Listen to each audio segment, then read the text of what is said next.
Sunrisers Hyderabad versus CSK Chennai Super Kings. Chennai Super Kings এই ম্যাচটাতে প্রথমে চেন্নাইয়ে ব্যাট করতে এসেছিল চেন্নাই সুপার কিংস, আর প্রথম থেকেই তারা মারমুখীভাবে এসেছিল।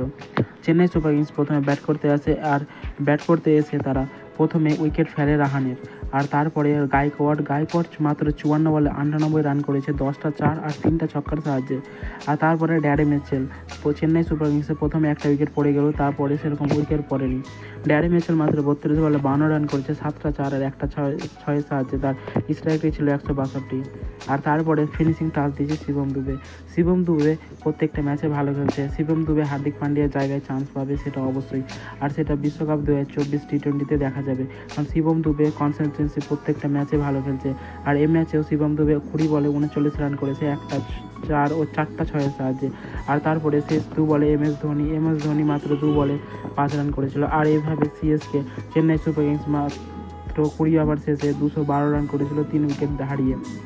আর সানরাইজার্স হায়দ্রাবাদের কাছে চ্যালেঞ্জ ছিল যে তারা এই ম্যাচটা জিতুক। সানরাইজার্স হায়দ্রাবাদের এখন পর্যন্ত যতটা ব্যাটিং খেলেছে সবাই টপ ফর্মে, কারণ কেউ সেরকমই খারাপ ফর্মে ছিল না। সানরাইজার্স হায়দ্রাবাদ একটা টপ টিম। সানরাইজার্স হায়দ্রাবাদ যখন চেন্নাই সুপার কিংসের সাথে খেলতে আসে তখনই তারা ধ্বস্ত হয়ে যায়। তাদের প্রথমে তাদের 20 রানের মাথায় 2টা উইকেট পড়ে যায়, আর তারপরে 3টা, আর তারপরে থেকে কামব্যাক করতে পারেনি সানরাইজার্স হায়দ্রাবাদ। সানরাইজার্স হায়দ্রাবাদের দিক থেকে কেউ সেরকম ভালো খেলতে পারেনি, সবাই রান আপ বল করেছে। মাত্র 18 ওভার 5 বলে মাত্র 134 রান করেছিল। আর সেরকম হায়দ্রাবাদের কেউ ভালো খেলেনি যে বলার মতো, কারণ এডেন মার্করাম শুধু 26 বলে 32 রান করেছে, আর সেরকম কেউ খেলতে পারেনি। আজকে আমরা ভাবছিলাম যে হেনরি ক্লাসেন ভালো খেলবে, কিন্তু হেনরি ক্লাসেনও শেষ পর্যন্ত খেলতে পারেনি। আর তারা মাত্র 134 রানে অল আউট হয়েছে 18.5 ওভারে। হায়দ্রাবাদের দিক থেকে সবচেয়ে ভালো বল করেছে তুষার দেশপান্ডে 3 ওভারে 27 রান দিয়ে 4টা উইকেট পেয়েছে। আর মোস্তাফিজুর রহমান 2 ওভার 5 বলে 19 রান দিয়ে 2টা উইকেট পেয়েছে। আর পাতি রানা 2 ওভারে 17 রান দিয়ে 2টা উইকেট পেয়েছে। আর এইভাবে চেন্নাই সুপার কিংস হায়দ্রাবাদের সাথে ম্যাচ জিতে নিয়েছে।